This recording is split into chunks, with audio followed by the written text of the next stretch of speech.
United States of America, and to the republic for which it stands, one nation, under God, indivisible, with liberty and justice for all.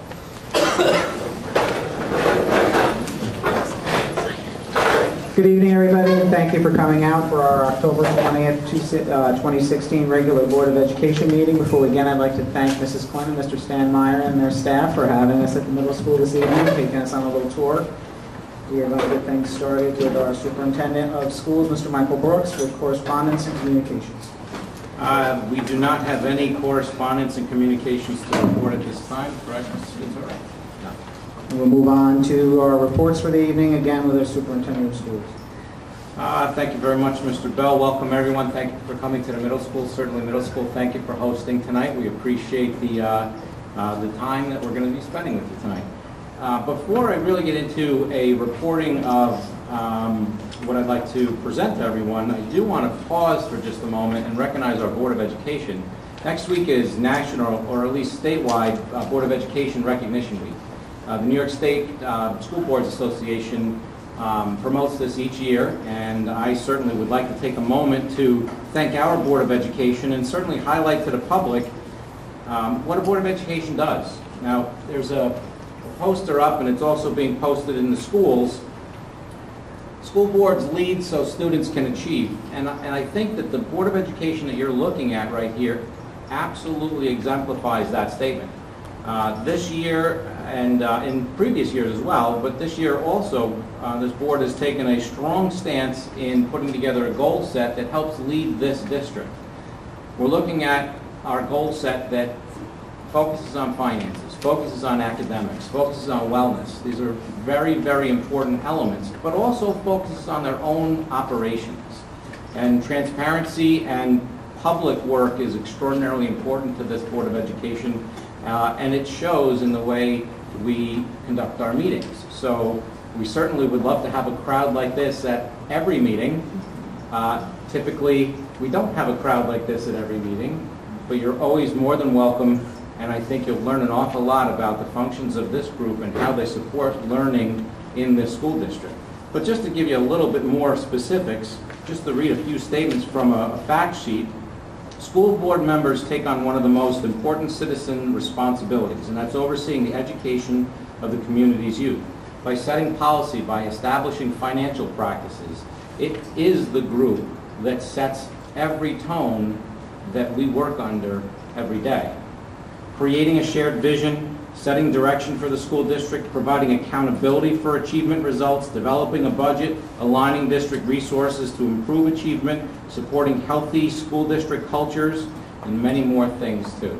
So at this point, I would like to ask anyone here present to join me in thanking this Board of Education, which is an all-volunteer group, for the work they do on behalf of our children. And if the Board of Education would please accept a certificate that does read, proclamation, whereas each year the School Board Recognition Week is observed by more than 700 school boards and in school districts throughout the Empire State, and whereas our state's public education system is designed to meet the educational needs of all children and to empower them to become competent, productive contributors to society and an ever-changing world, and whereas members of local school boards are dedicated to children, learning, and community, and devote many hours of service to elementary and secondary public education as they continually strive for improvements, excellence, and progress in education, recognizing that all children can be successful learners, especially when education is tailored to the individual needs of the child. And whereas local school board members are strong advocates for public education and are responsible for communicating the needs of the school district to the public and the public's expectations to the district, by working closely with parents, educational professionals, and other community members to create the educational vision we all hold for today's students and those in the future. And whereas the members of the New York State local school boards respond to the educational needs of the communities they serve and help ensure the solid foundation of our school system. In doing so, these leaders help strengthen our state's educational system and improve future prospects for our children. And whereas during October 24th to 28th, 2016, special activities and programs will be held in communities across New York State in observance of School Board Recognition Week. and it is fitting to join in acknowledging the commitment and contributions of members of local school boards. Now, therefore, I, Andrew M. Cuomo, Governor of the State of New York, do hereby proclaim October 24th to 28th, 2016 as School Board Recognition Week. Board of Education, thank you for doing what you do.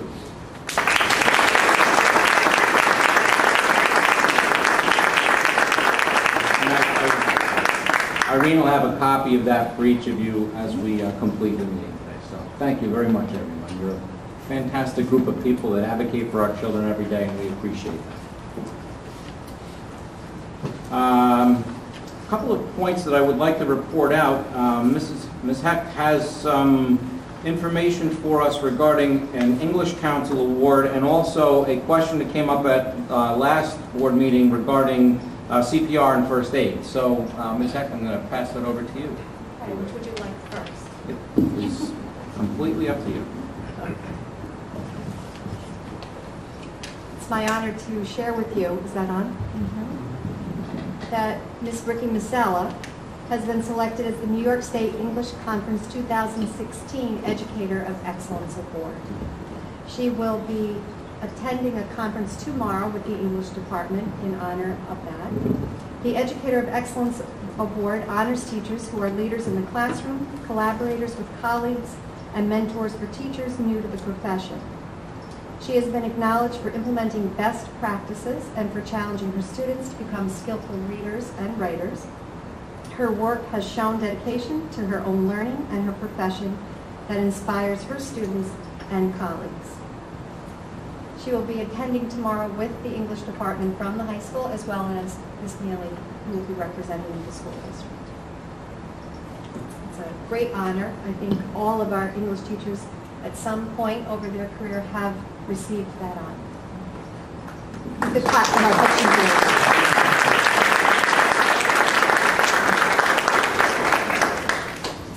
And then for the CPR question, I'll just bring you up to date. It is now mandated that students get CPR training. So last year we began the training, and Ms. O'Donnell worked with myself and Mr. Lawler, and we trained the senior class as of last year. Moving forward this year, we would like to train senior and sophomores and juniors, and we're working that out to do it through their health class and through PE. And then next year, after all of these students are trained, we can just now work on the sophomore class, the ones that are coming in. For staff that we've had trained so far, the clerical, hall monitors, health, and PE teachers were trained in April of 2016. Hall monitors received other training in October of 14, and nurses received training in March of 15. In addition to that, we're going forward with training our nurse, Anifesta, and then we're going to continue using her to in-house training of CPR. And is that CPR training include the use of the AEDs? Yes. And have We also do first aid training. That was the next question. Basic Discussed first the aid, possibility of basic first aid and CPR. Okay. There are many components, so.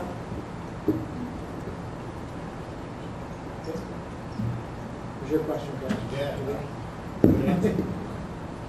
What entity is doing the training? Which entity is doing the training? Our nurses are doing the training. Our- Who's providing the, is it Red Cross? Yes, Red Cross.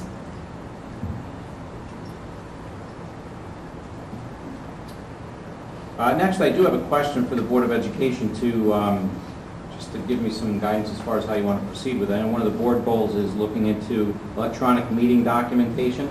And there are several options that are out there. Certainly one of the more predominant ones is one called NSBA Board Docs, and I've given some basic documentation on that a few months ago. Is the Board of Education interested in having a presentation from NSBA, from a representative from NSBA that would walk us through that whole module and how it works? Or are you looking for just additional documentation to consider at this point? I just want to get some perspective how you'd like to proceed on that. I've already had some communication with the representative, and he's more than willing to come down and show the board how it works. I think it would be nice to see a presentation and see, I mean, eDocs is good for us, but it's not user-friendly. Right. It's a a little cumbersome. I think something better would be in store for us. Okay. I'll set something up for him to come in during one of the next couple of work sessions. Okay? Great. And last from me, Pat's going to give us an update on lead testing.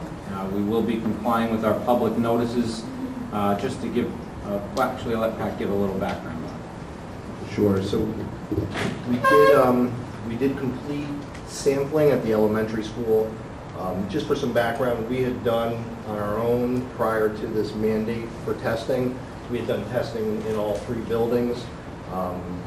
We had, at that point, we found one issue at this building where we closed down one sink that tested out a specification. We haven't been able to get that back in the specification yet. And we had an issue at the high school where we believe we had a valve that had incompatible material construction. We changed that and everything turned out good on the retesting. After that, the state came down with a mandate that we test every single possible point where a student could drink water, which included sinks, drinking fountains, the sinks in the bathrooms. So we did, the mandate was to, by the end of September, have all the elementary schools throughout the state sample. We did comply with that. We were sampled. We pulled 161 samples at the elementary school. We just, 2 days ago, got the results back from that testing, and we wound up with 3 locations that tested high. One was an outside water spout that's not used for drinking. Our remediation there was just to put a sign, non-potable water. And then we had a drinking fountain that showed up high. And just so everybody understands, when these are showing up high, what happens is you have to sit for 8 hours with no flow of water. Then they take the first sample out of that sample point. So in theory, that's the first drink of water that would be taken out of any one of these locations first thing in the morning.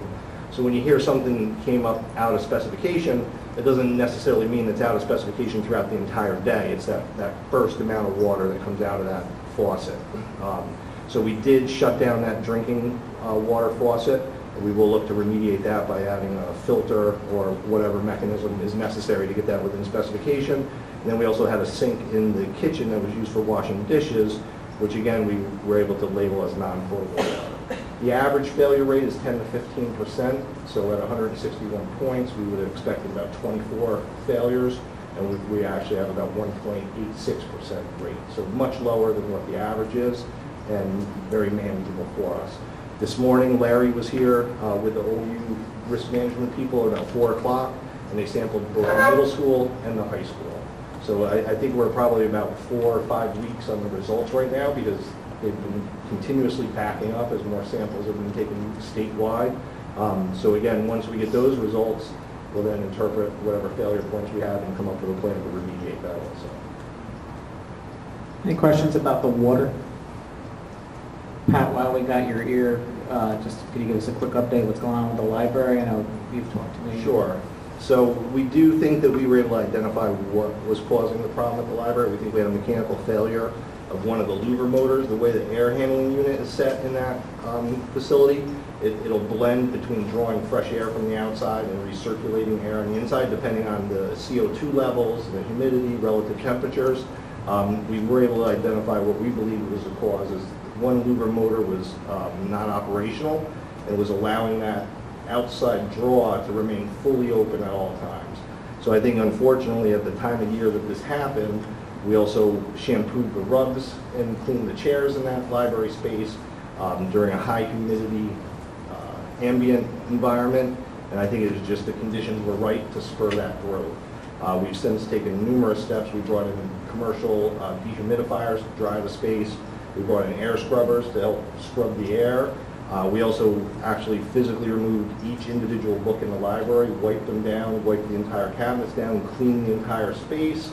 We now have the air handling unit operational, and we haven't seen any indication of any problems since then. So kids have been back in that space for, I believe, 2 weeks now, a week and a half, 2 weeks. So we do feel a lot better that we're able to pinpoint what we believe to be the problem, and we don't expect to have that reoccur. Thank you. Mr. Brooks, anything else? that is all for me. We're going to move on to our Orange County School Board representative, Ms. Joanne Reed. Basically, what we discussed was going to the conference this week, and if there's anything that any of you would like the classes for me to take, please go online and look it up underneath the New York State School Board Conventions, because there's quite a bit going on. I am going to the law conference on the first day.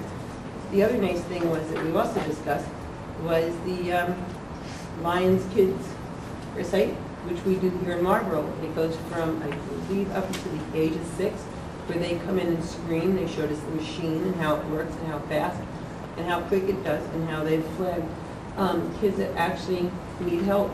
So I was very proud that they came and demonstrated that for us. And basically, that was really about it, other than talking about the delegate and going to conference. So it was a short meeting, but a good meeting. So thank you. Questions for Joanne? You pass your folder. This one? Sure. Through the line? Excellent.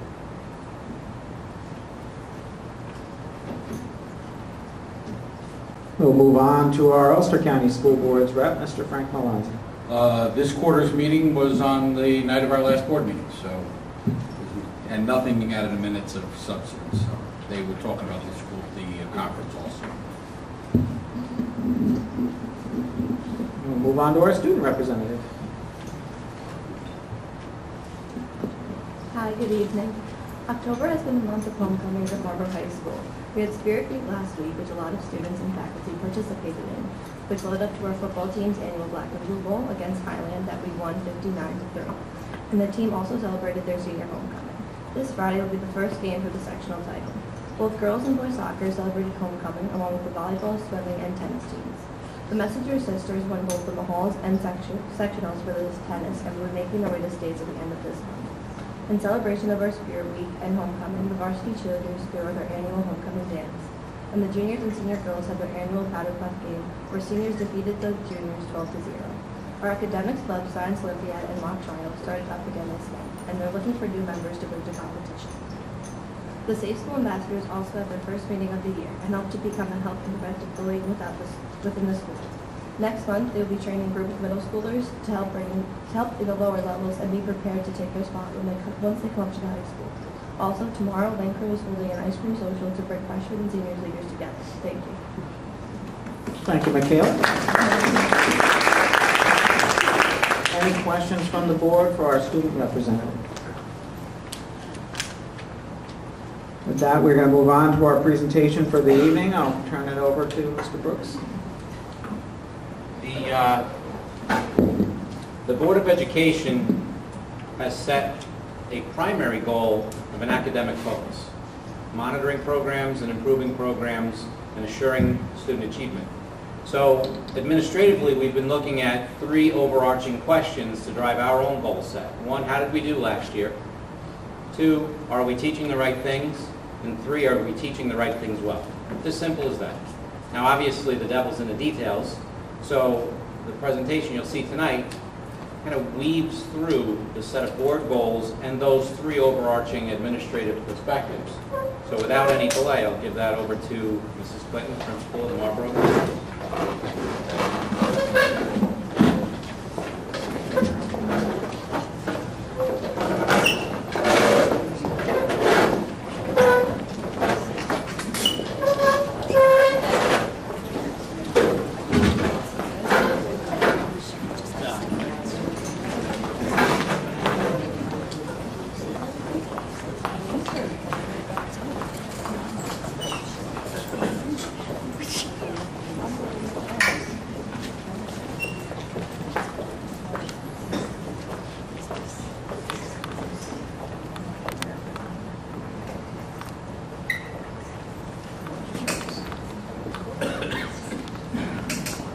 Good evening and welcome to the Marlboro Middle School. It's my great pleasure to welcome you here to our building tonight and to provide you with an overview of some of the things that we did last year as well as some of the programs that we have instituted for this year. And I just want to acknowledge As I mentioned in my 6th grade orientation when I met 6th grade parents this past summer, this is the start of my 25th year in education, and I'm pretty convinced this is going to be the best year yet. And I'd like to acknowledge and welcome all of my faculty and staff who came, which has made our audience a little bit fuller. So I'm going to ask that they just stand up for acknowledgement for one moment.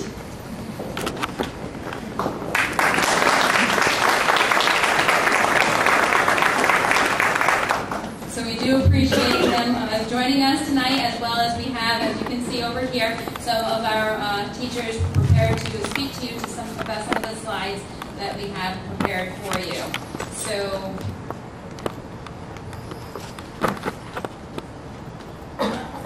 as we reviewed the 2015-2016 year, we just wanted to highlight a few points. Obviously, we could spend a great deal of time on this, but we want to talk about a few of these points and then really bring you forward into where we are right now and then what our long-range goals are. So one of the areas that we looked at was our overall attendance, and it's an area that is a focus for the state of New York, as well as an area that we have made a primary goal for us this year to try to increase the overall attendance rate, because obviously to improve student performance and student success, you need your students present in school and ready to learn every day. So as you can see, overall last year that was at 94.2%. We've set ourselves a goal of 96% this year, and we are hopeful that we will reach that goal, if not even exceed it. I also want to acknowledge that as we continue to implement the 6 through 8 ELA and math testing, our school district tends to be in the top, I'm going to say 1/3 of both Orange and Ulster County, and the number of students who opt out or refuse to take the ELA and math test. And just to give you a sense, we had 29.7% of students refuse to take the ELA, and then by the time the math came around, which is the second test, we were up to 44%. So that does definitely play a factor in some of the numbers, so we just want to bring mention to that. We are hoping that we'll see more students decide to opt in and take the test this year, as we are confident that we have programs to prepare them to be successful.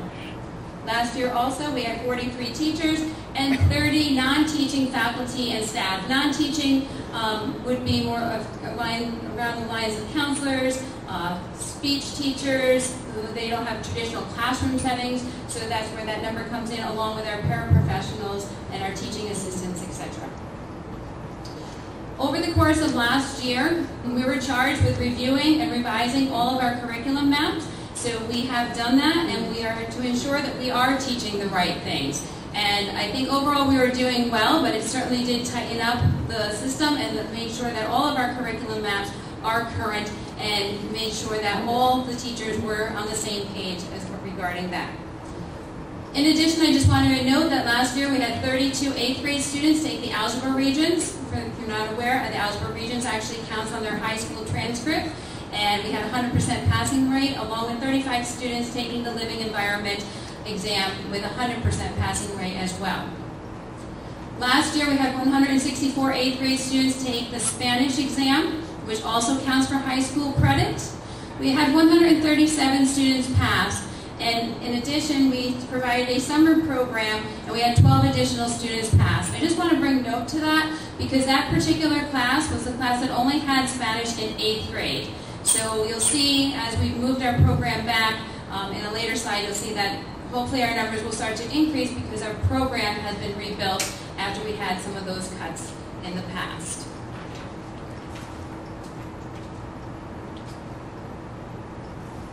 Setting the goal to a pretty high standard, it is our desire to become an essential elements school to watch New York State designated middle school.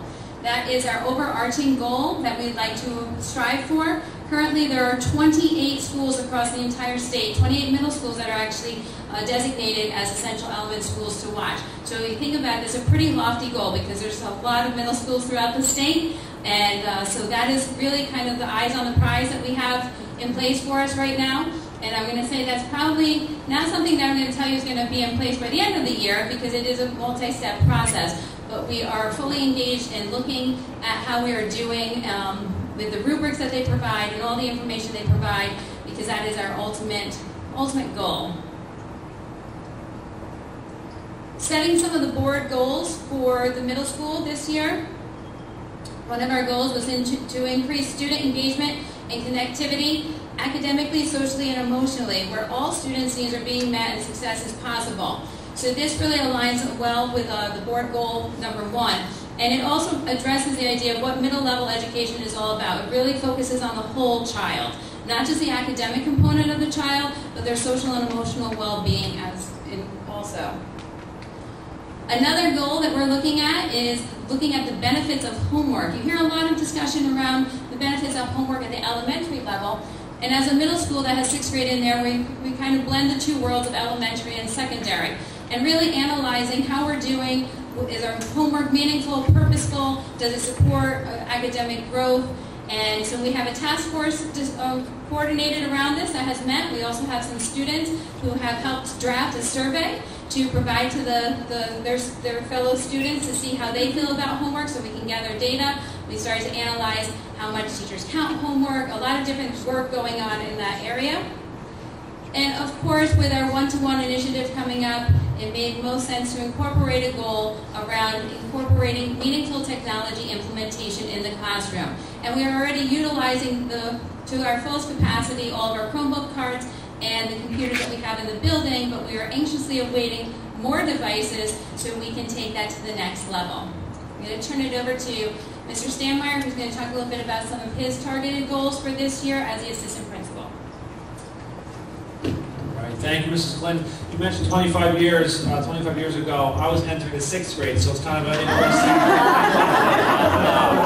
interesting time period as I see these kids come into the 6th grade, orientation, first day of school, lockers up to Frost Valley, so it just kind of makes you think. They have a 20-year reunion coming up next year, so it's a milestone time. So I developed my goals independently. We didn't really discuss initially. So my first goal, which is to improve school climate, bringing about a positive, welcoming, safe environment through consistent systems and incentive-based programs. Aligns with Board of Ed goal number 1, and similar to Mrs. Clinton's first goal, we want to address the whole child, and that is academically, socially, psychologically, academically, through sports. So, later in the slideshow, we're going to talk about things we have in place, programs, what we're doing to address that. But for me, it's so important to have a place where kids can come to be safe, supported, treated in a consistent manner, but yet tailored to their individual needs, which, as we know, not every kid, especially this level, can be treated exactly the same way based on what they're going through. And in that goal, the word safe. So I've taken that on to be in the halls as much as possible to make sure, everything that we want to see happen the right way, we have control over, and we can kind of have our teachers help out and be in the hallways, etc. My second goal, which is to improve attendance rate, is again, all the research says how important that is. If they're not coming to school, they're not learning. If a kid averages about 10% absentee rate through their first 5 or 6 years of school, by the time they get to middle school, it's about a year's worth of time that they've missed. And it's so hard to make that up. Research goes on and on about factors and how it increases your risk factors for dropping out and all other kind of red flag type things. So getting the kids here as much as possible is a huge goal. And again, we'll talk a little more later about what we're doing about that.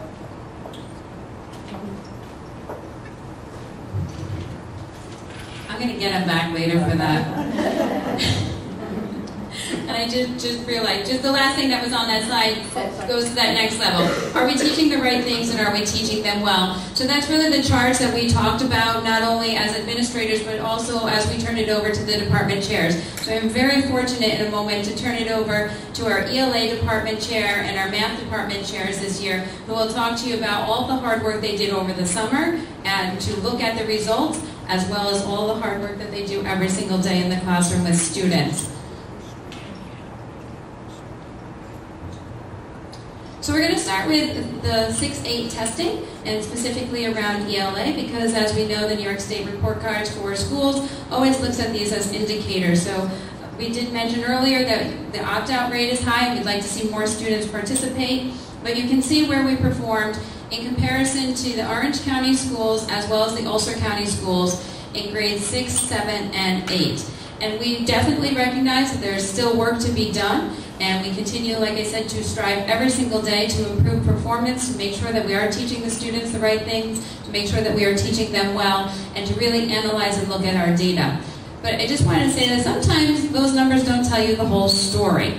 As you see, for instance, with the 8th grade ELA, we ranked 14th out of 17 schools in Orange County and number 7 out of 9 schools in Ulster County. Certainly nothing that we want to make the paper. There's a lot of other better things to put in.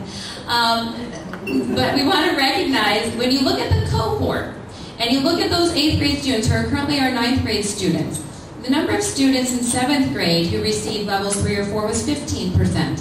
But by the time they actually took 8th grade assessments, we went up to 27.2% of students receiving 3 and 4. So the growth really does still happen, but obviously, like I said, we recognize there's more work to be done, but sometimes the numbers don't tell you the whole story, because obviously we're talking about students and performance and those who opt out and many different factors.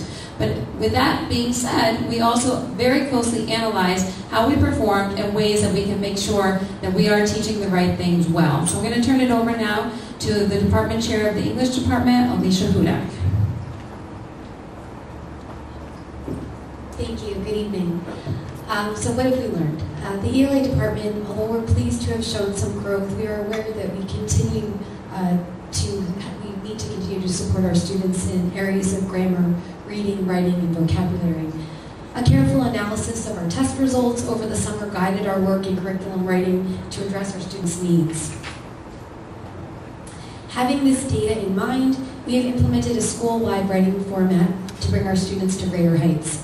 To address gaps in grammar, we have subscribed to No Red Ink, an interactive online program that addresses everything from punctuation to sentence fluency. Excuse me.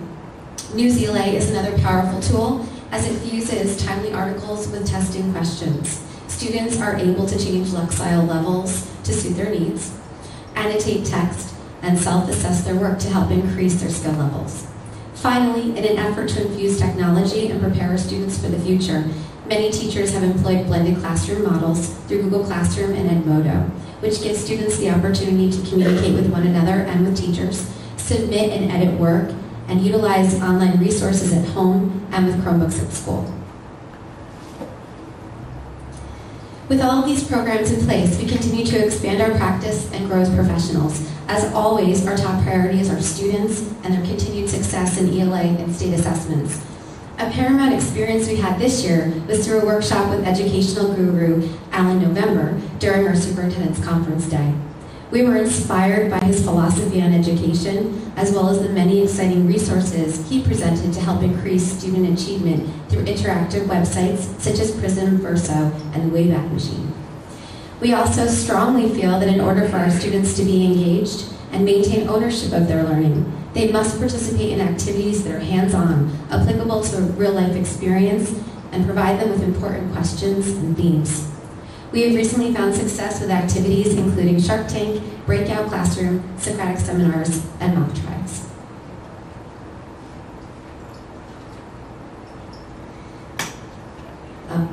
And then I had another slide. I'll just continue with my narrative. To ensure our continued development as educators, we are looking forward to participating in the district's literacy committee, attending various writing and technology-based workshops and seminars through groups such as the Hudson Valley Writing Project. And this summer, we hope to attend the Teachers Shakespeare Institute, as we are piloting Shakespearean sonnets in 7th grade and the play A Midsummer Night's Dream in 8th grade. We are also anxious to continue our technology training and are attending a workshop tomorrow on Octopus and Goober, writing and rubric applications found on Google. Finally, in order to create consistency in writing, we hope to extend our building-wide writing format to the elementary level so that students feel confident once they reach the middle school level. Thank you for giving me the opportunity to speak to you tonight. I look forward to sharing our future successes.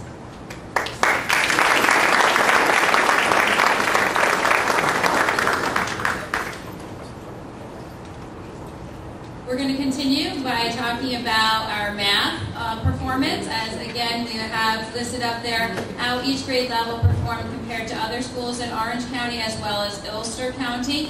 And again, we definitely can see growth, but we know that there's still much more work to be done. So I'm going to turn it over to my co-department chairs. I'm very fortunate, it's like 2 for the price of 1 in math. Mrs. Hallett, that was my math reference. Did that make the paper? Mrs. Kimberly Hallett, and Ms. Kathy Keene.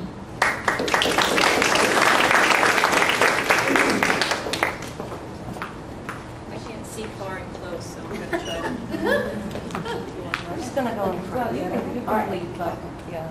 I think everyone can hopefully hear us. What? Okay, so we're going to start here with what we learned.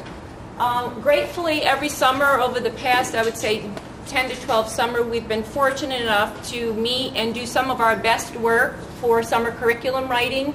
6th grade, 7th grade, and 8th grade math teachers over the past, I would say, as long as I can remember, have been approved to do some 10 to 15 hours of soul searching and analyzing data, questions, how our students have performed for standards that overlie each other. So Kathy and I have sat together over the summer and taken the 6th grade questions that all of the children do well on, have used that as our strengths, and then found the areas in the questions.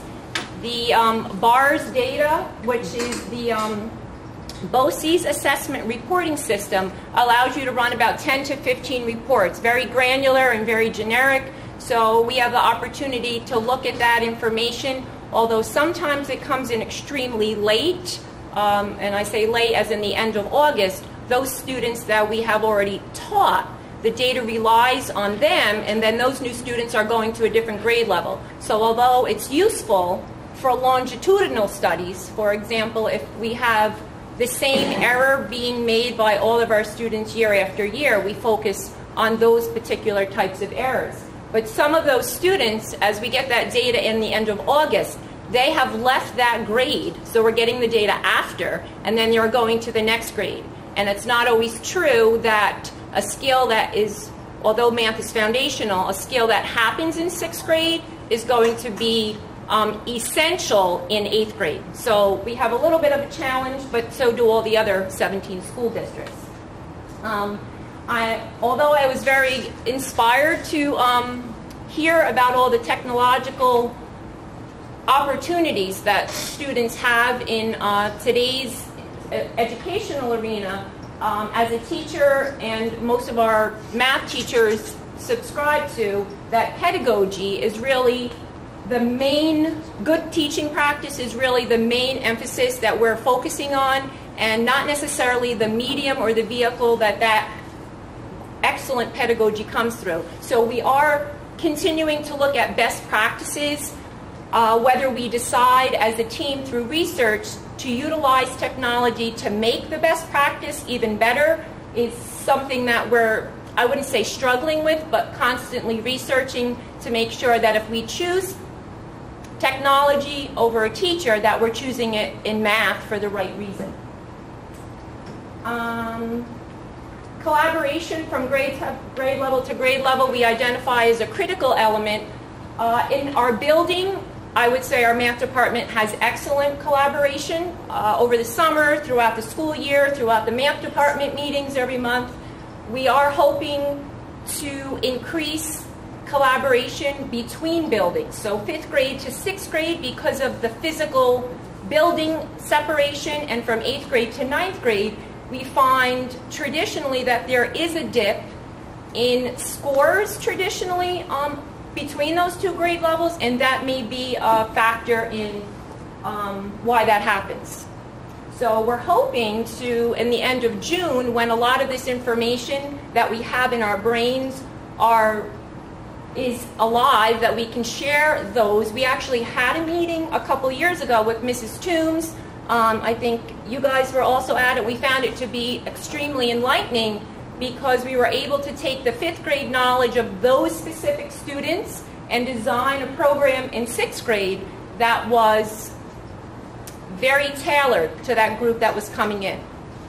So what we learned in a nutshell, because I'm going to continue off from you, is that we are so grateful to you guys for giving us summer curriculum work, because we sat for hours and hours beyond the time you gave us, and we analyzed everything in that bar.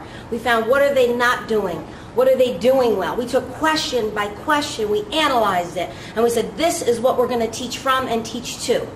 And that hours and those, I just want to thank you and thank our supportive administration for allowing us to use the building to do that, to surf through and feed that. And as Kim said, pedagogy and collaboration is key. If we don't, when you talk about prep time and prep hours, where's the prep for us? Because I don't know, but we are constantly in each other's rooms. We're working with students. Having Kate come aboard, Kate Plover as our AIS individual has been phenomenal. Collaboration is the key, and we're even trying to do it. Christy B., I was at a PTA meeting with Patty Walsh, and me and her collaborating about 5th grade math, and we need to keep doing that. We need to just keep doing that between grade levels. So collaboration is key, and we thank you guys for your support for lending that to us and giving us a professional development day tomorrow to extend that to the teachers we want to see every day, but we can't even get into their rooms as well. So what are we currently doing? We're sharing our best strengths and practices. We're utilizing common vocabulary. Just yesterday we went, and thank you again for sending us to a conference so that we can learn and share with other districts. Port Jervis was there. We had every district imaginable. It was a small group, but through the people that were there, and Mrs. Howell, you can support that, how many districts they've been in between Rockland, and we were sharing practices there. We were looking at strengths. We were looking at what do you use as common vocabulary. You know, we're dividing fractions. Are we going to take that keep, change, flip, or are we going to teach them it's a multiplicative inverse and go from there and teach them that vocabulary? Not so much the tricks. The tricks can come in. But let's use that common vocabulary amongst so that then our other departments can bring that in. Best practices, we've incorporated that into our department chair meetings. We'll do a little bit tomorrow and then on Monday again.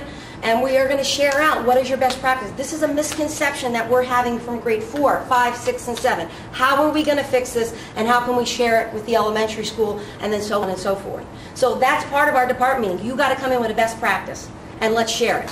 This is how we teach it. How are you doing it in your room? How are you doing it in your room? And let's intertwine that vocabulary so that all kids are saying it, and they're hearing it over and over again, and then bam, by 8th grade, yes. And then they can move on to 9th grade. We take those annotated questions, and when I tell you we take them, we're using them as problems of the month. Do nows, exit slips. We're going to keep doing it. We're going to change the names. We're going to change the name to Mrs. Clinton, Mr. Stanmeyer, whoever. Whoever's in our problem, we're going to make it real world. But we're going to use and see that it's not, you know, when we were taking math classes, I don't know, but the question wasn't so complex. Now it's 5 steps in one. So we got to take them through. You have to read. I teach ELA and math, and I love every minute of it. Yes, is it a lot? But you have to read before you do the math. You read a question, kid gives up. No, we just read and we just found out that it was about baking and cooking. That's it. Second read, we take the read. Now pull the facts. Third read, we got to figure out what's the operation. Fourth read, now what's the strategy we're going to apply. Fifth read, we go from there. We have to do that. Reading comes first, then the mathematics. The best practices has been my favorite as being co-chair this year, and bringing that to the table and really say, no, we're making you do this. I don't care if we're here till 4 o'clock, but we got to do this. We have to share, and we have to share that common vocabulary. And then piloting our program tomorrow, which I'm going to go back to you. I am so excited about this program. It's an artificial intelligence program. We thank Robin, we thank all of you for allowing us, Deb and Damien, to bring this program as a pilot. Have Kim talk a little bit more about it, but it's for academic support, and it's an intelligence program that's going to help move our kids forward to fill in the gaps, so things that they can do at home with parents, with us, not giving more homework, taking that homework task force, and saying this can be something that can be fun, but let's fill those gaps in.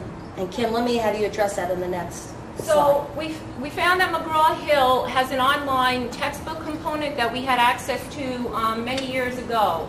And often I'm lucky enough to contact the salesman, and they're willing to give us online IDs that allow us to look around and see what's new.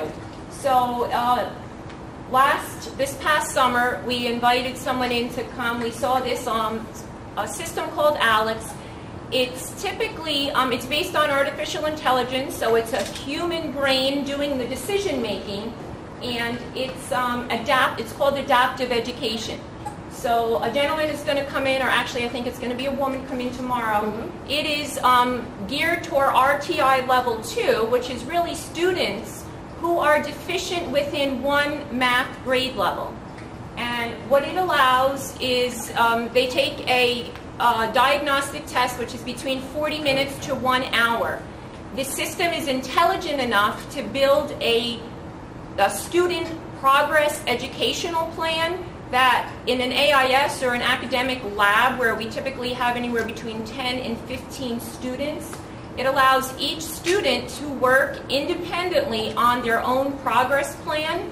And if they get stuck, there's either a tutorial that gets downloaded automatically, or there's a hint or a diagram or a picture that's dynamically created. YouTube video comes in. And there's also opportunities for the educator to look at real-time data and say, out of these 15 students, 12 of them cannot do percentage. So then the AIS teacher can take that small group and do a lesson while the remaining students, the other 10, can continue to work at their own specific diagnostic level. So they can be doing a completely different skill and still being taught in parallel. So it's extremely efficient. Now, how it works, we're entitled to use it for 3 months. And we'll see, there are about 10 people looking at it and evaluating it in mathematics, special ed mathematics, and we'll see how, what things it actually provides for us as far as growth patterns. And the start will be tomorrow, and you're probably saying, how are we going to do this? No, we're not going to put more homework on the student. 6th grade, Deb and Daving designed a beautiful program with library skills that we can have the 6th graders start, because the initiative for the Chromebooks will be 7-8 for our building.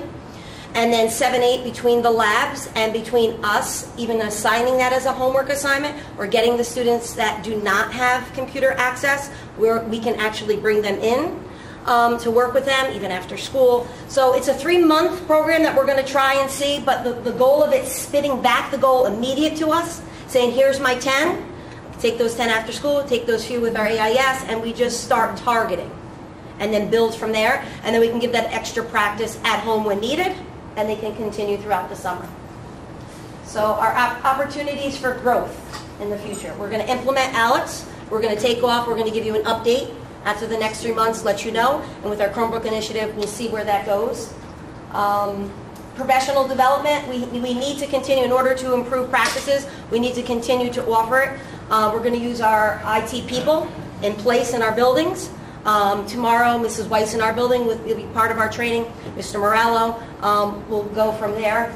But again, going out to OU BOCES, going out, and for us, we love learning, if you haven't noticed it already, so we love to go out. Just yesterday we had to be out, and it was like, we don't want to leave the kids, but we have to.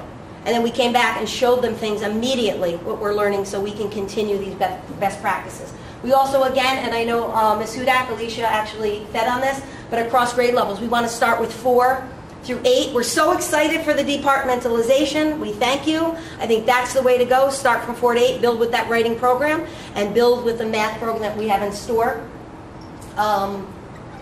We're going to actually use and allow our current staff here. We're very excited. You'll see it in a future slide, but we're excited to have that new staff, that new blood, the new opportunity, and to use what they know with what we know, put it together, and then actually go ahead. And research shows that, the more effective we are at communicating and getting that across in collaboration and sharing, that's where the Google Doc comes in. That's where the Google community comes in. Sharing those ideas is going to be best for students. So you walk from one class to another class, and you'll see the same things happening. Do you want to talk about the computer? Yeah. So we're excited that it's extremely important for students at every grade level to become as fluent in an appropriate manner, starting in kindergarten and going all the way up through 12 with computer science program. What we're hoping the board and staff is allowed to do, if the staffing allows it, is to actually implement a full computer science program from K-12. We are doing some of the computing up here using STEAM classes, graphic arts through electives, but we're hoping to have a more consistent approach where all students in K-3 come with the same set of skills, whether it's usability skills, where things are called, what things are called, why you use computers, and then move that to 4-5, and the same set of skills. So when they do come up to the middle school, we already know that every student has had the same accessibility and the same background. And then we would take some more computing courses. We could actually do a computer science coding course. We did some of that in a STEAM class during the summer. And also at the high school, I know Mr. DiVenuto has some computer programming, but we would like it to be purposeful, planned, and equitable so that every student comes and is entitled to see the same thing, and not just a student in this particular faculty's classroom and not in the other one. So we would like it to be planned, purposeful, and consistent, so the same skills that the students come up with every year we can depend on and we can build upon that, so when they do leave for college, they have a consistent approach through K-12 in computer science or computer technology. And full teaming, we're, again, going back to that collaboration, in order to really work as a team or a cohort or as a group, it's like a family, you need to be teamed. And we need to attach, you know, those unified arts and bring those other people in. The Spanish, as Deb said before, bringing back that Spanish program was, you know, critical. And Deb, I'm going to use your analogy a little bit, but you know, when you take a program away, it's like, you know, losing a limb. Okay, you take one away, we can live without it. We know we can. But when you give it back, you can work as the whole person. So that collaboration, that full teaming, is critical. We're very fortunate in 6 to have true teaming in 6. So we have 2 separate teams, and you know, we're housed together, and you can talk, and your common consistencies amongst each other are a lot easier. And then 7-8, we're working on that full teaming approach. We're not fully there yet, but we're getting there. But that's where you got to bring in your unified art and make everyone be connected and own it.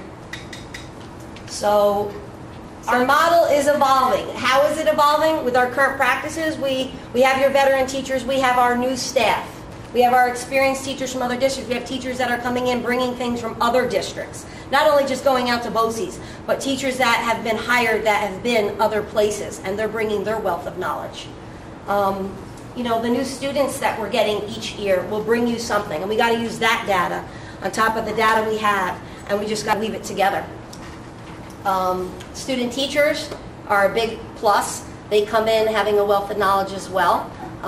Whether it's the technology piece or teaching us something new. Again, we love to learn. And as you said before, our exposure to, you said the college level methods as far as the science program, but also, you know, having those experience and meeting with other teachers from different districts. So as a department chair, we go out 4 times a year, and we meet as a math unit. And we talk with the other districts. What's going on? How is your geometry? What's your algebra regions? We talk, and that's the only way. Collaboration is key. And our goals for the future is we got to be creative with scheduling. We got to look at the staff we have. We got to look at their expertise. And we got to put them in. We have to put them in places that's going to work for the students. We have to use our staff productively. And I know Deb, she's the guru, and Damien on the scheduling. And I know they look at everything, just particularly this year. In general, we actually all have a common planning time. They made sure to do that for us. So whether we can meet 5th period together, and we can talk amongst the science department, social studies, we can meet together, we can talk, we can collaborate. But the full teaming needs to be in there. Did you want to add? I'm sorry. No, that's fine. Any questions for us? Good job.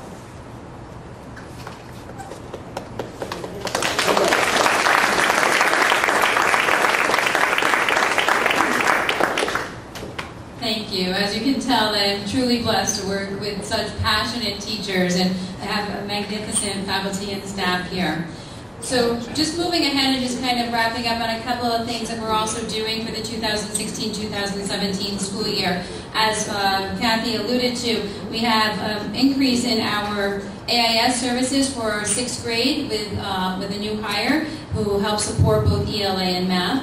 We also have worked with our high school, and thank you to Mr. Lawler, who has looked at his schedule and found some ways to provide some additional staffing to us, a few extra periods from the high school in both ELA and math.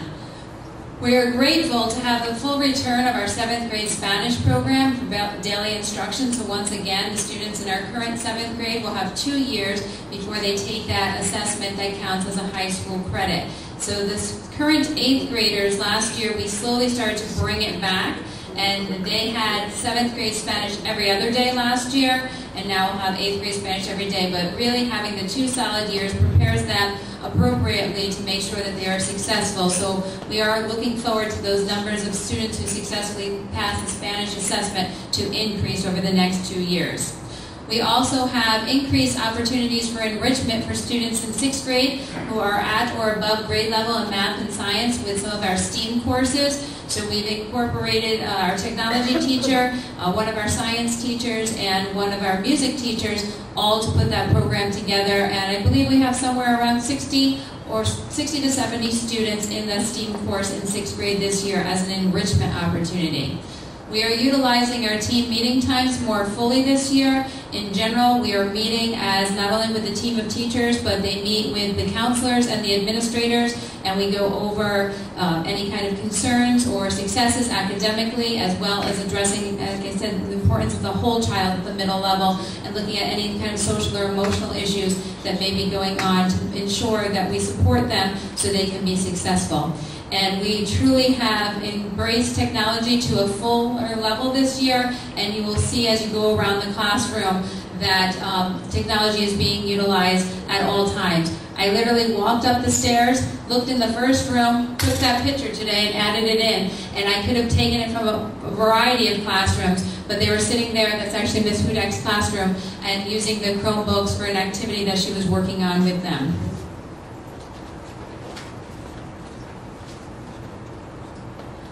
I'm going to turn it back over to Mr. Stanmeyer to go. Well, actually, I'll go through this page and I'll give it back. Homework task force I already talked about. ZAP is Zeros Aren't Permitted, which is a program that we have trying to encourage students to do their homework at all times to make sure that they are adequately prepared for the classroom. I'll give it to Mr. Stanmeyer to talk about student development in a second, but I have to make a commercial plug for our Power Up Night on November 7th. I hope everyone will join us. It's an evening for the entire family. We have workshops scheduled for parents that are appropriate for grades 6th, 7th, and 8th grade parents. Maybe if you've come in the past, we have new workshops and presenters, as well as fun hands-on activities for students where they can learn about careers, as well as play some games and have some fun while their parents are in classrooms learning. So I just had to steal that slide for a second so I can put that commercial break in there. I'd like that in the paper. Power Up Night, November 7th, a night for the entire family. And now I'm going to turn it over to Mr. Stanmeyer. No issue there stealing that aspect of it. So real quick, Zab, I know she mentioned real quick, it's each lunch period. We just found out today that one day of the week we're going to have an after-school component to it, and which will give us like a break one day and have those kids that owe homework stay after school and make up that homework. The goal is to have no zeros come in via homework, because that often will lower a kid's grade, which may help their self-esteem come down, and it's a cycle of feeling poorly about themselves. So with no zeros through homework, the grades are going to stay up. Student Development Committee is something that I chair. Once a month we meet.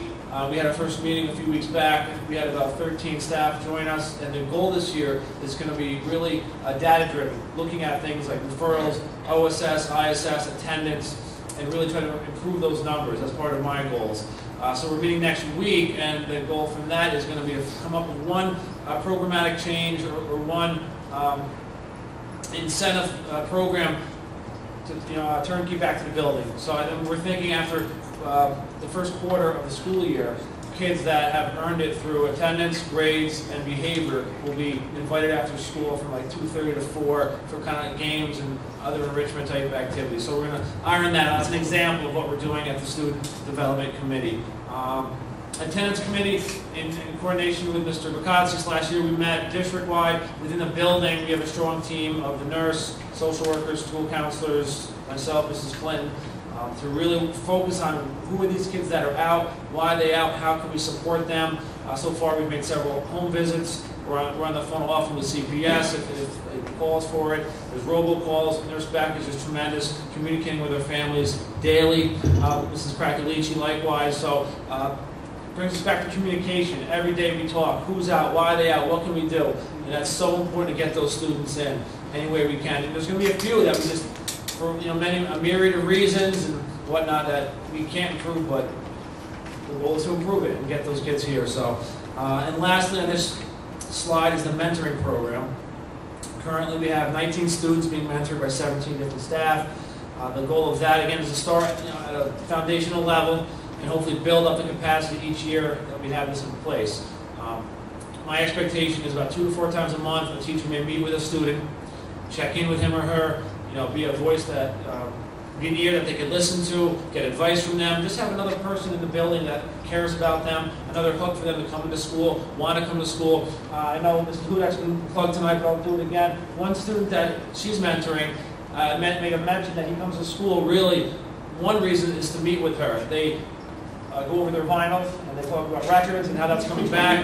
And this is a kid that has missed 30-some days last year, and he's really excited coming to school more. So there's been several stories like that this year, so we're very excited for that.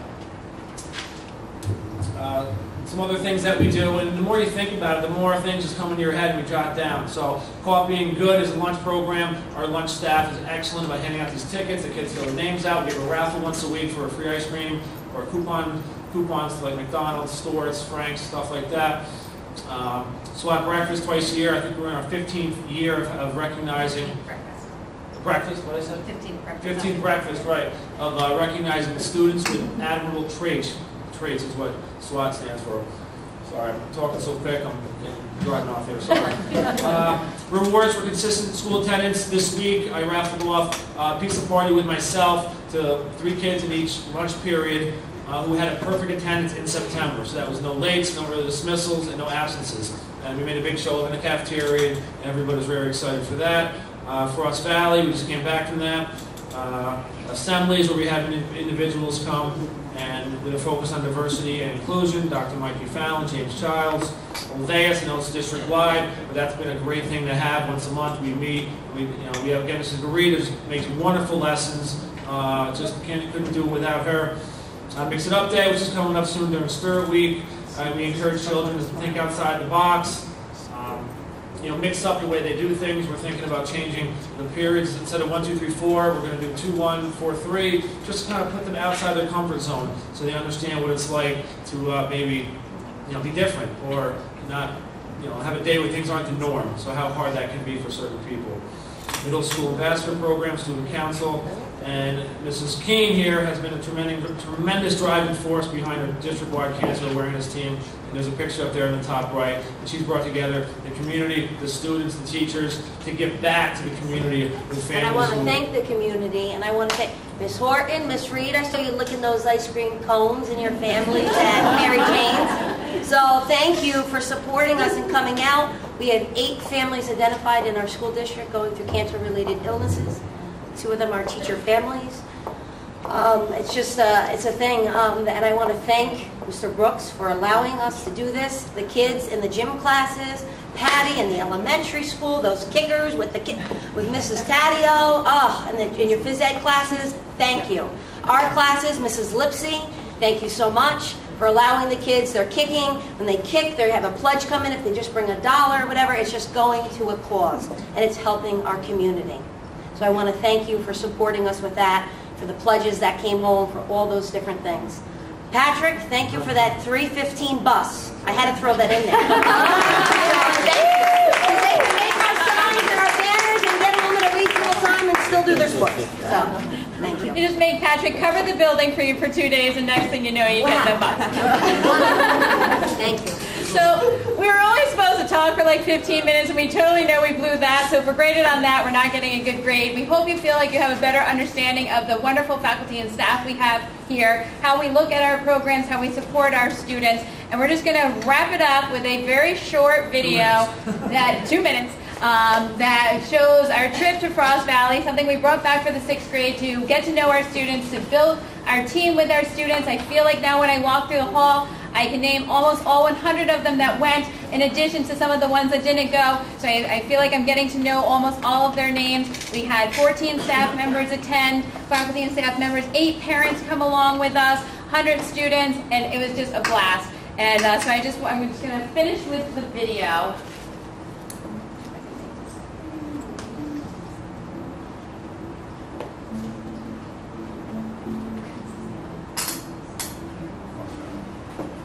On October 13th and 14th, 100 students and 15 faculty and staff from the Marlboro Middle School embarked on an adventure to Fox Valley YMCA in Claryville, New York.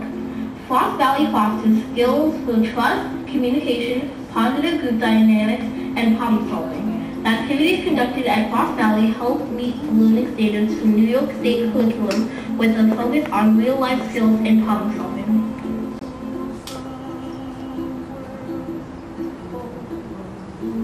Favorite parts of Frost Valley was the food because we could have a lot of it and it was very filling. I also liked doing the nature walk since it had a lot of interesting things to see. There were a lot of waterfalls and we walked on a big rope bridge. Also, we made shelters, which was very interesting and fun since we had to do it on our own without any help.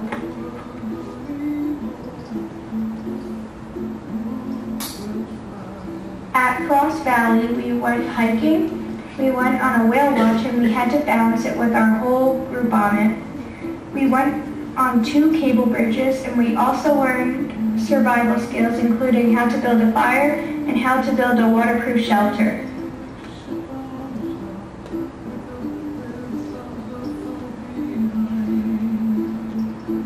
Frost Valley was a great place. I learned a lot about the earth and how we use its resources, how to be kind to each other, and outdoor skills. Making a fire and building a shelter was my favorite. I wish I could do it again. The food was very tasty. Our table tried to be as full as possible. Frost Valley was the best field trip I've ever been on.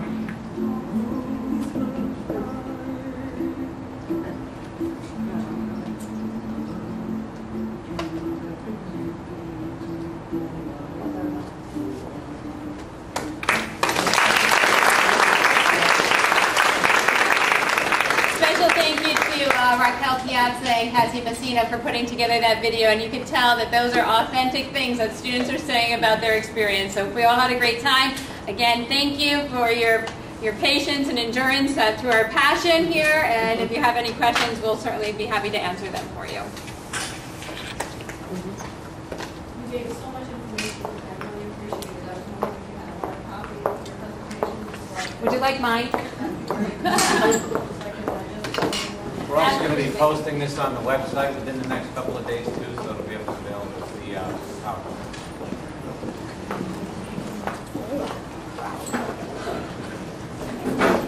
The almost 50-year-old got up with a problem. Just saying. Just saying. Right.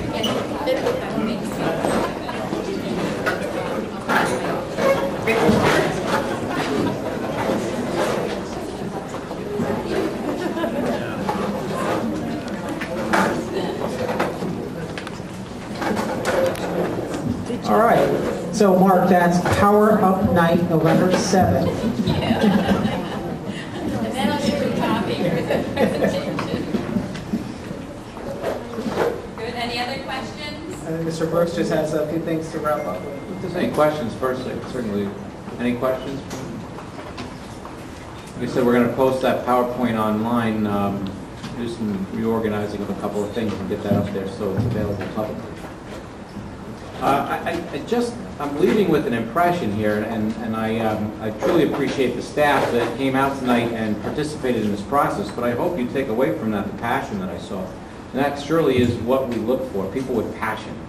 But more importantly, our teachers need to hear this, our board needs to hear this, our community needs to hear this, and we need to remind ourselves as administrators too. Our teachers are empowered to do well. We don't want strings attached to everything. We truly, from me all the way through the entire system, want them to teach the right things and teach the right things well. So that summertime curriculum work that you referenced is giving you the time to determine what are those things and how do I approach that. And it is certainly a work in progress, but it's good progress. So I appreciate the time and effort that's been put into that, and keep it going. That is something that we truly appreciate. And I love hearing that 4th through 8 continuum. That 4th and 5th grade teaming structure, feeding right into what we have in the middle school here, is a fantastic foundation for what goes on at the high school level. So thank you very much. It is a work in progress, but the work is valuable. So keep it up. Thank you. I think it's also commendable that you've set some lofty goals for yourself, and that's obviously the best way to succeed is to aim high. So kudos to you guys on that as well. Any other questions, comments on the presentation? With that, we're going to move on to item number 6, which will be our public comment on this evening's agenda items. If you have any questions or comments regarding this evening's agenda items, please approach the podium, speak into the microphone, state your name and town, and address the Board of Education, please. Any questions on this evening's agenda items? Now we're going to move on to item number 7. Resolve that the Board of Education, upon the recommendation of the Superintendent of Schools, acknowledges the receipt of the following 2015-16, 2016-17 reports and minutes as presented. And motion for approval of our consent agenda reports, please. James, second. Frank, any discussion? Russell? Yes. James, Jeff? Yes. James? Yes. Susan? Yes. Frank? Yes. Joanne? Yes. And myself, yes. Item number 8, resolved that the Board of Education, upon the recommendation of the Superintendent of Schools, approves the following personnel recommendations as presented. Motion for approval of this evening's personnel recommendations. Frank? Second. Russell? Discussion? I have one question. At one of last month's meetings, there was a discussion that we didn't have enough people to participate in mock trial. But now I see so I'm hoping that we get an influx of students. We did, we're up to 17 students right now that are participating. That's great. 3 and then 4, and then we're up to 17, and the advisors are pre-committed. That's great. We also, on the same theme, we were on the verge of potentially having to cancel girls modified soccer, but Ms. Clinton and Ms. O'Donnell, our athletic director, more specifically our athletic director, circled back multiple times with the league and retooled how girls soccer is being played in the league temporarily for this year, so we were able to field a modified team. So instead of having 11 players on the field with a roster of 14, we can have fewer players, because there are other schools in a similar boat. So we want these athletes to play. We didn't want them to sit on the sideline. So thank you to Ms. O'Donnell for doing that. So we didn't have to recommend removing that stipend. Kids can play. Other questions, comments on the personnel recommendations? Russell? Yes. Jeff? Yes. James? Yes. Susan? Yes. Frank? Yes. Joanne? Yes. And myself, yes. Item number... Absolutely. The Board of Education just appointed 3 new teachers, and I would like to introduce those 3 new teachers. You've prepared your speeches, correct? Only kidding.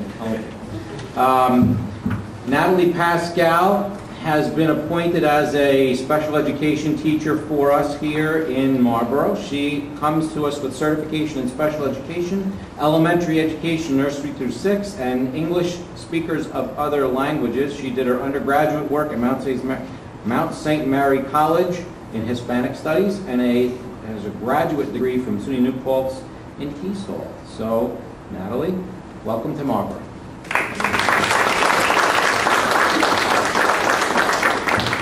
We also just appointed Emily Ochin, and Emily comes to us with certifications in special education 1 through 6, elementary education 1 through 6, and literacy birth through 6. She has an undergraduate degree from Mount St. Mary College with a BA in elementary with special education, and a graduate degree from Mount St. Mary College with a master's in literacy birth through 6. Emily, welcome to Marlborough.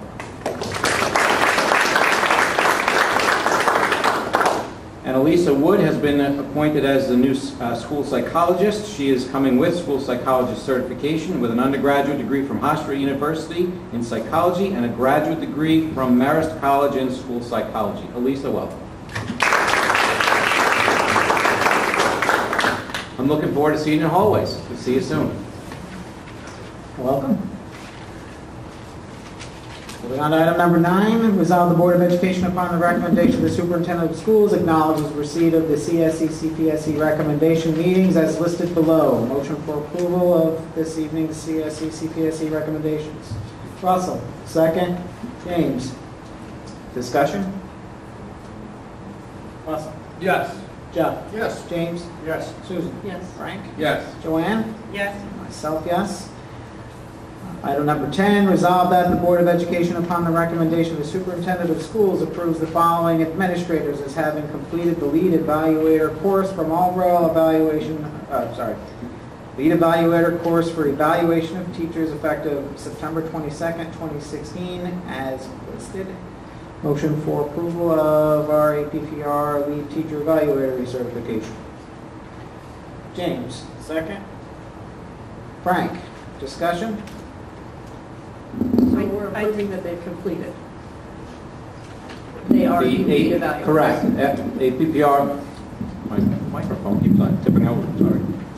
APPR regulations require that the Board of Education approve the certification of lead evaluators. In order to become a lead evaluator, you need to complete a course and a recertification each period of time that shows that you have the requisite skills to be a lead evaluator. So it's a pro forma approval, but one that's required. So Robin oversees that piece, and we're asking for your approval.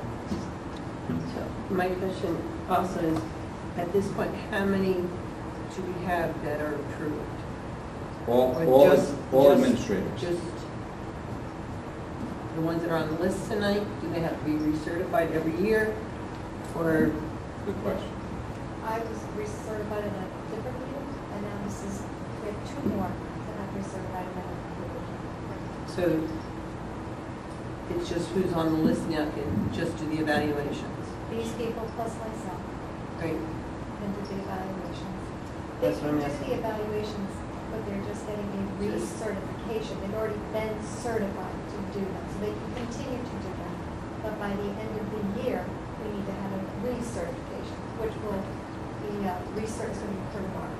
So there's only seven people that can do the APPR evaluations.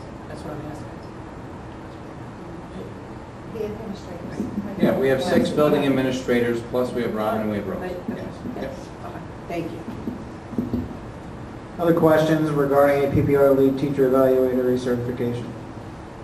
Russell? Yes. Jeff? Yes. James? Yes. Susan? Yes. Frank? Yes. Joanne? Yes. Myself, yes.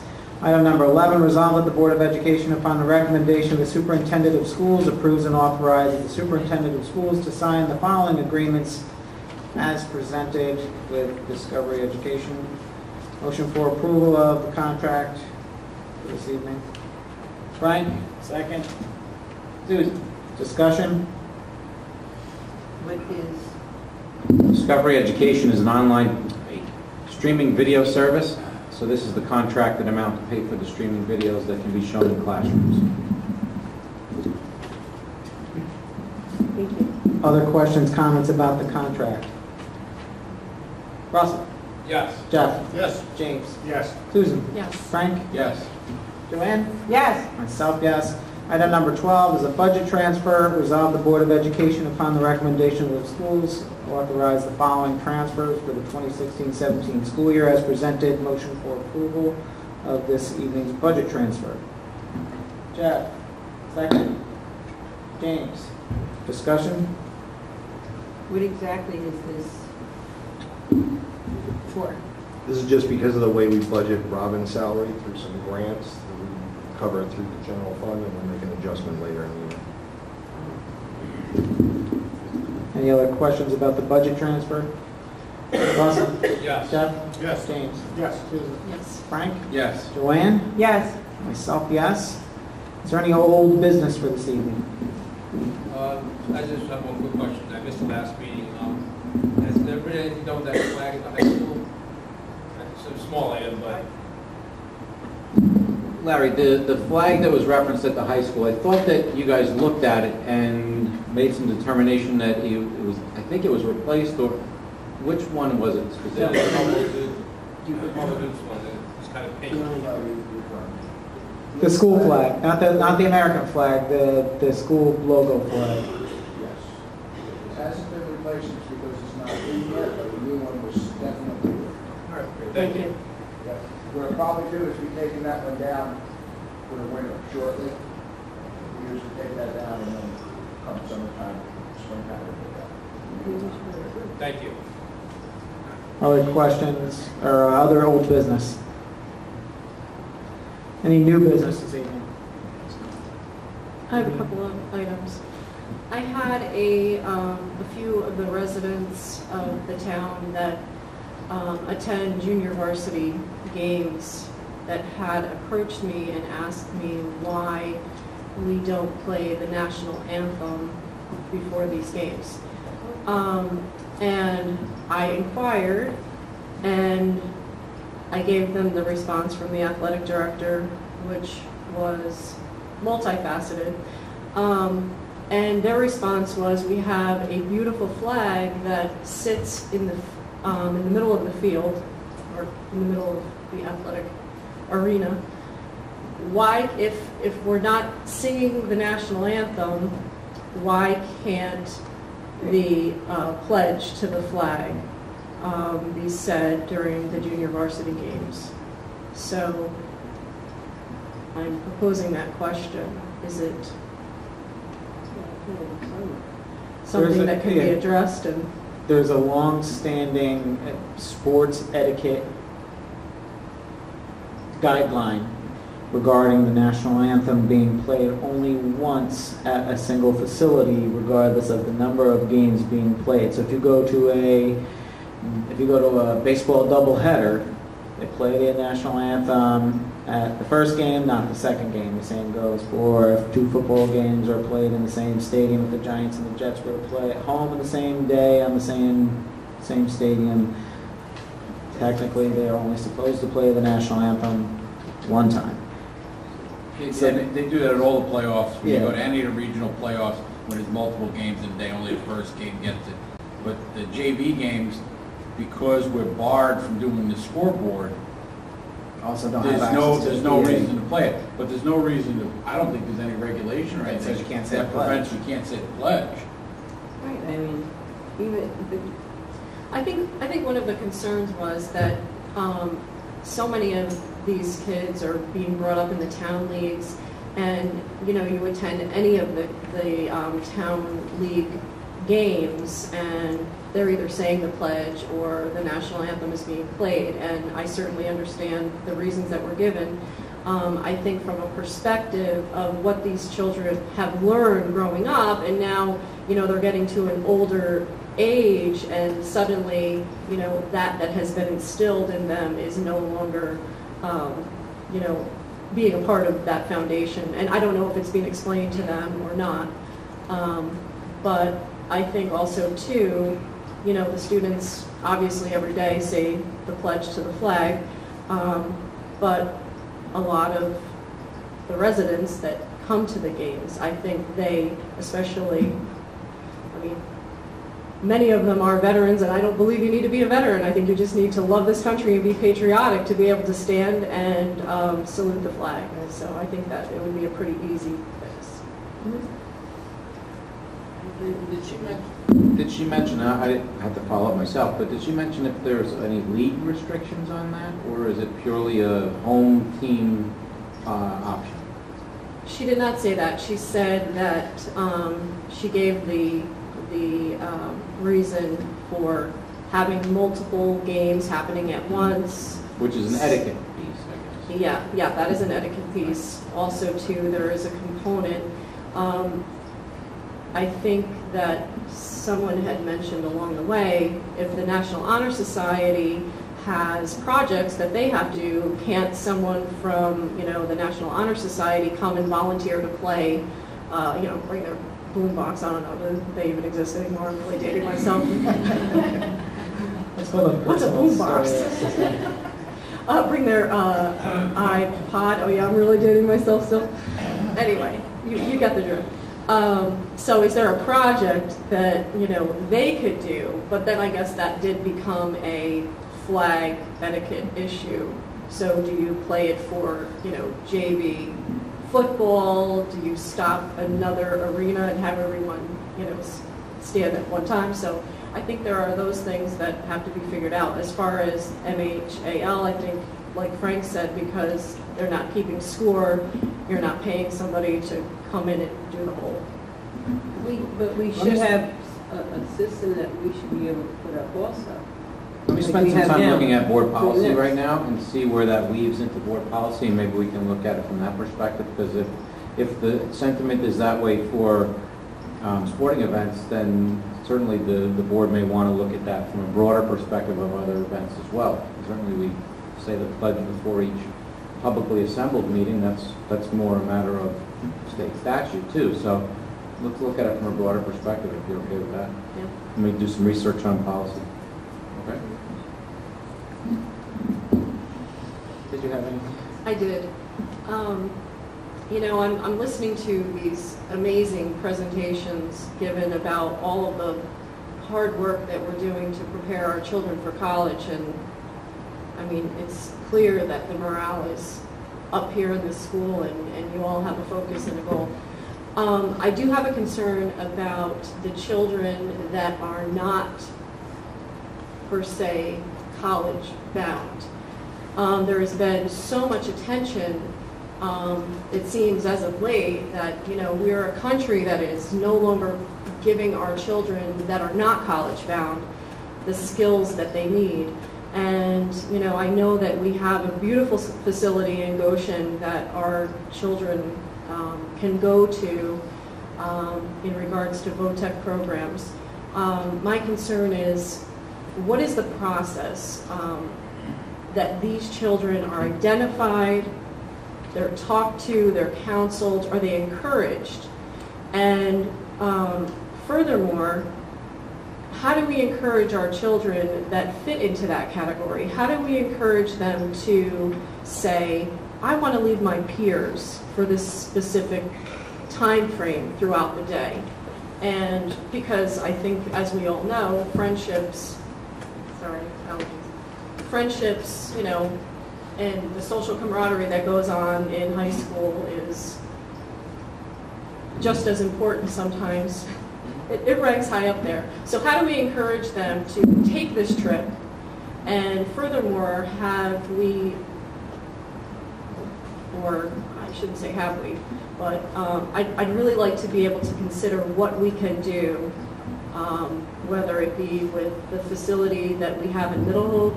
But I really believe that there would be an immediate return on our investment if we got the community together, whether it be local businesses, local tradesmen, and really identified a need that we have for children that are not college bound but really have a passion in a certain area, and what we can do to identify that and get them the education that they need, so when they're leaving high school, they don't feel floundered and lost. It's a great perspective. I'm going to see if I can put our high school principal on the spot. If not, ask him to weave that into his presentation during the high school's presentation. But he does also have a counseling background, so I'm going to guess he has some level of knowledge and information that he can give us on the spot regarding process and scope. Sure. So I can't answer everything comprehensively, but I can certainly tell you that can you go to the microphone? So students have opportunities to visit the facility as part of their sophomore year. They actually attend presentations and social studies classes. We have days that counselors come out from CTEC to talk about programs. There are conversations that we have, that the counselors have with kids to talk about different options that they have. Part of the Naviance program coming into our school this year is actually to help kids take a career interest profile. Older kids have already taken that. Younger students will be taking it later on in the year, and also a personality type assessment. And those are geared for counselors to have conversations with students, and for students to have conversations, just kind of think about things. I think it'd be great if you wanted to come to a presentation of that in the spring, to see students actually go through the process of taking those surveys and to see results. But they have the presentations that CTEC puts on. They have an opportunity to go out there and take the trip. It certainly is a mental obstacle for kids, I believe, to know that it is a long trip. But I know that there are fantastic programs out there, and I would say that an amazing number of kids participate in that program. From our school, they're encouraged to, they get the support that they need. OU BOCES does a fantastic job. If you've ever been out there, They have an amazing facility, and I guess that's the best I can do on the spot to kind of answer that question. I'd like to get more information for you, but I absolutely feel that we're meeting the needs of those students. I do absolutely feel that students who may not be looking at college right after school, or maybe looking to start a career while they attend school part-time, I think we're absolutely meeting those needs of those kids. And that is one of the most amazing transformations you're going to see with high school students, is actually students that maybe are not so bought into school in 9th and 10th grade, and they participate in the program. They wear a uniform daily in most of the programs. They attend, and they really become inspired to be successful, both at the CTAC program that also translates into success back at the core school. I'm also going to put someone on the spot right now, too. I failed to introduce Larry Berger, who's a Orange Ulster BOCES board member who's here tonight as a liaison, and maybe he can provide some perspective in that process as well. I also know Larry for a long time, so putting him on the spot's not that difficult. I think it is. Yeah, some of the kids that I made a note of, copy type of way, I made a note to find out how many Marlboro students are actually participating in. You have 2 buses? I believe we have 70. Yeah, 2 buses go out 84 each day. The programs out there, I used to, not only am I on the board, I used to work at the Jack courses, and I was always amazed going through the building, the rigor that the students are put through. They have to not just fix cars, they are coming up with a whole business plan. They learn how to create a business. We've had kids, the last year we've had 2 students nationally recognized coming out of the automotive repair area. And that's just one small part of what they do out there. So yes, there's no surprise, it's a nice number, 70. And we appreciate it. So if there's anything we can do to help you understand more what we do out there, I'll be glad to bring it forth next time we're here. I do have a question. What do we do with the special ed kids? They're supposed to be a skilled diploma. What are we doing in district for them that don't fit into the BOCES program? How are we addressing their education and how we're going forward with them to when they graduate? What is their next step and what have we done? Because that also has been put in place by the state. Why don't we put that on our presentations, because that's a little bit more comprehensive than a quick answer, so let's put that on a future presentation. Perhaps we can weave it into the high school piece. Maybe Roseanne can partner with Ryan a little bit on that, so we can get a slide put together for that piece of it. But that's a much more comprehensive answer than just a 2-second soundbite, or a 2-minute soundbite, so. Okay? Sure. Can I just add one piece? In the middle school, in 8th grade, they go into the classrooms as well. The CTEC program comes with the counselors to coordinate that. So they do get some awareness in this building as well.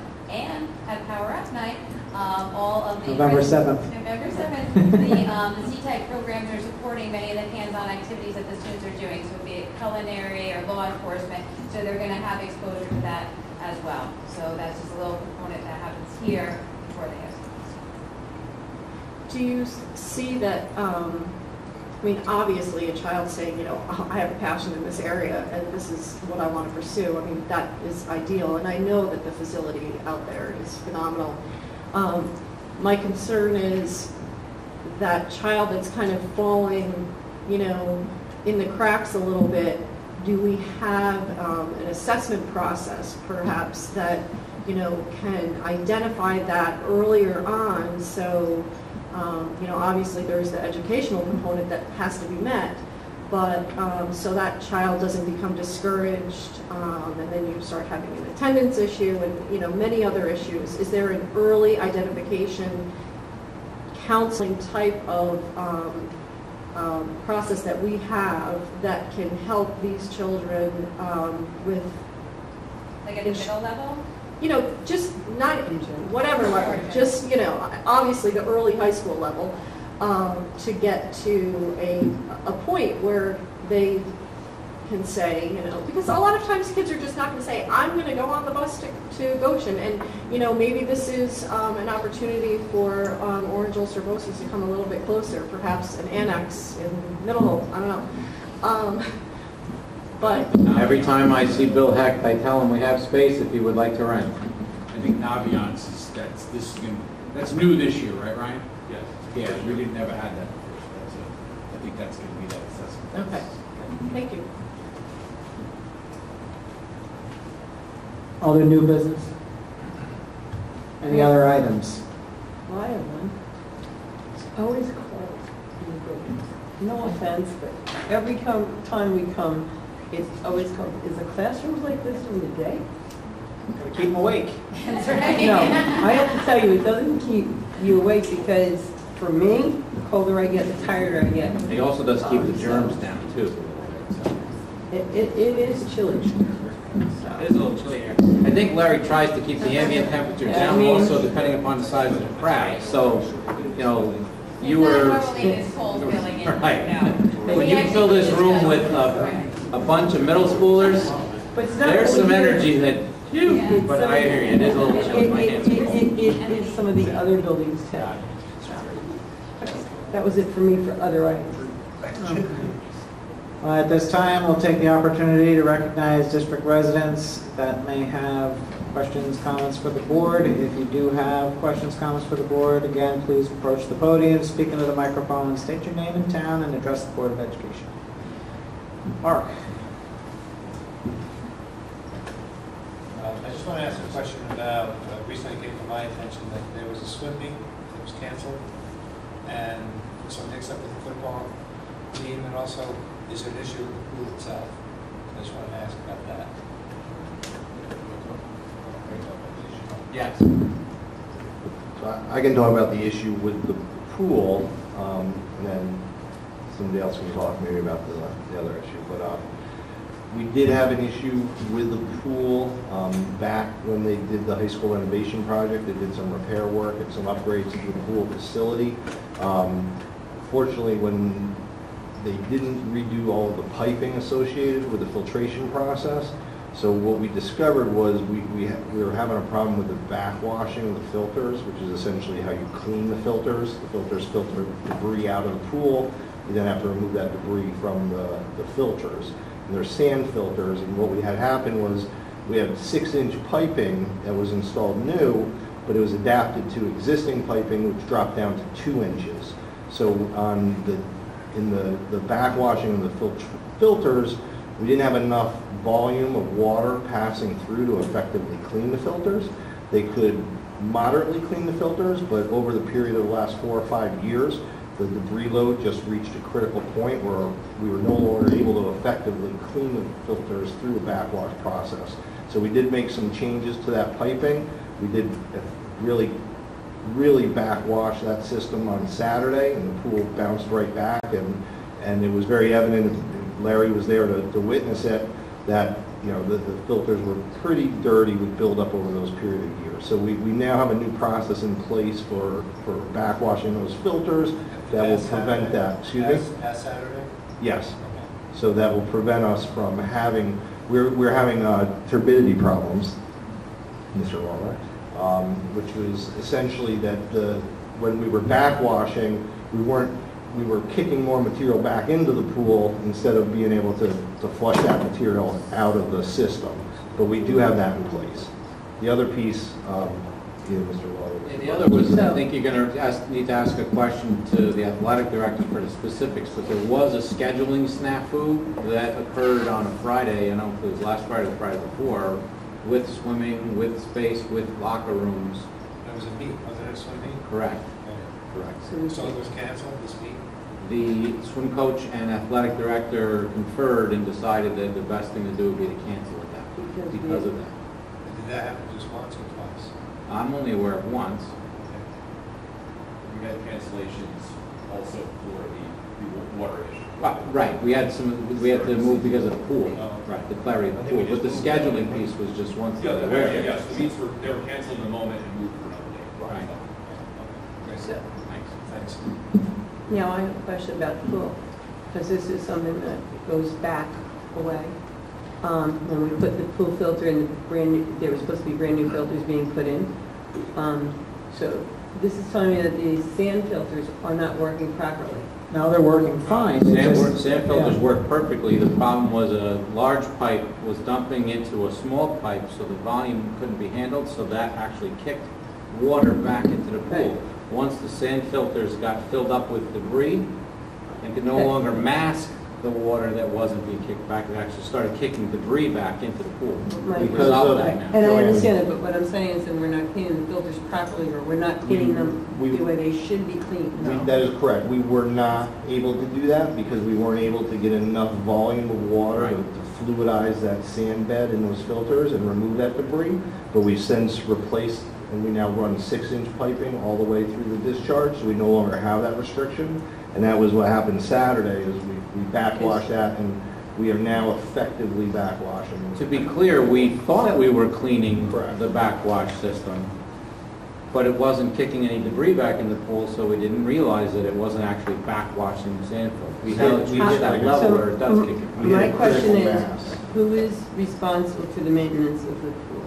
Who's supposed, because this is not a maintenance issue, this is a physical pipe issue. Right, but we fixed the pool, because I was part of the process of doing with the pool, and when we put the new system in, everything was supposed to be put in and replaced. Same thing with fixing the hole that we emptied out the pool for 2 years. So when that system went in, my question is, apparently we fell through the crack here and we did not fix everything and put it in right. And for the last 2 years, the pool's been back up and running, or 3 years, the pool's back up and running. This problem has been continuing to happen. It just doesn't happen in 6 months or 3 months. Is, what's happened is the debris load in those filters was not at a critical point. So the filters were absorbing that material. We were partially backwashing, but it just over those period of years gotten to a load of material in those filters that it was no longer effective when we backwashed to clean them enough to prevent that material from clouding the pool. No, we can do, because it'd be easier to actually see the space. When we go to the high school for the presentation, let's go down, let's make a note that we make sure we go into the pool filter room so we can actually see what occurred and get an idea of the volume of water that we're talking about. Sure. But who's responsible? It is a collaboration between Larry's staff that is responsible for the maintenance of the pool, chemicals, filtering, backwashing, all of that, and the athletic director as the pool operator. So it's a collaboration between the two. But this was a physical pipe problem, and we can show it to you when we get to the pool. So my next question would be, is it worth keeping the sand filters? Oh, yeah. Oh, Or absolutely. do we go to things? No, these things. This is a perfectly good filtration system. We just had a piping problem. Too big of a pipe was blowing too much water into a small pipe, so it ended up forcing debris back into the pool. You're effectively, when you reduce from a 6-inch pipe, which is huge, to a 2-inch pipe, you're restricting the volume of water that can move through the system. Right. It was very high PSIs too. So it was very. Now this filters now. You go back to the old piping, the improper piping, and you probably have 2 or 3 years before we hit that critical point again. But we're not going to do that. We're going to use the new piping, so we'll never get to that point again. Great questions, thank you. But we'll make a point of making sure we go into that lovely room. Any other questions, comments from the public this evening? We do have an executive session scheduled for the proposed or pending or current litigation and an employment history of a particular person. We will have action afterwards if anybody is interested in knowing what that action is, although I suspect that it will be published on the website as well. We can certainly notify you of anything. Motion to go in executive? Frank, second? James? All in favor? Aye. Any opposed? Thank you all for coming, and thank you for the presentation this evening.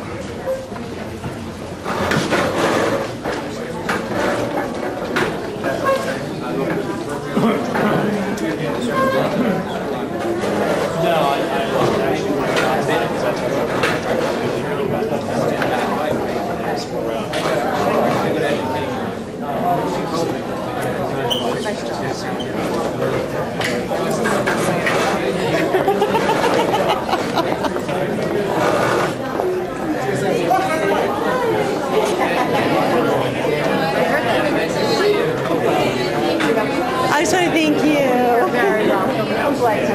lot. Don't worry, we're going to have some great time. Yes, we're going to have fun. Thank you so much. Thank you. Welcome aboard. Thank you very much. See you again. How are you? Good. They're going to slip into a session here, so I guess we'll... Oh, okay. Yes, yeah. Congratulations.